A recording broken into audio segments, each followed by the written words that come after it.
SSC 26 simple complex কম্পাউন্ডে যে 5টা rule জানা থাকলে তোমার পরীক্ষায় 50 থেকে 70 to 80% আনসার কারেক্ট হবে। সেই 5টা রুলই আজকে আমি তোমাদের বলে দিচ্ছি। আমি কমপ্লেক্স সেন্টেন্সের পয়েন্ট অফ ভিউ থেকে বলি বা সাইড থেকে বলি, তাহলে তোমাদের বুঝতে ইজি হবে।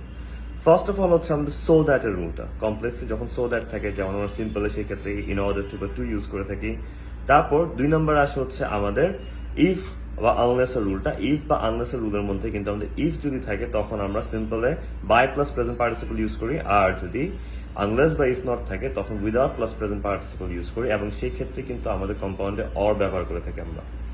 তারপরে রুল নাম্বার 3 হচ্ছে আমাদের দো অল দ্য রুল কমপ্লেক্সে, যেখানে আমরা সিম্পল সেন্টেন্সে ইনস্পাইট অফ বা ডিসপাইট ইউজ করে থাকি, আর কম্পাউন্ডে বাট ইউজ করে থাকি। তারপর নাম্বার 4 এ আসতেছে আমাদের হচ্ছে সিন্স অ্যাজ আ রুল।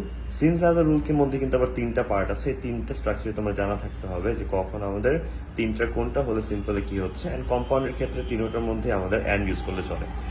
তারপরে আমরা আসি হচ্ছে ফাইনালি রুল নাম্বার 5 এ, যে রুল নাম্বার 5টা হচ্ছে আমাদের রিলেটিভ প্রোনাউনের রুল।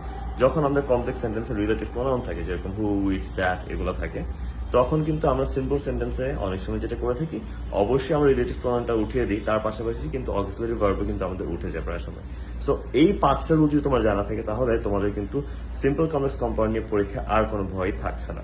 সো নেক্সট তোমরা কোন গ্রামার টপিকের উপর ভিডিও চাও অবশ্যই কমেন্ট সেকশনে জানিয়ে দিবে।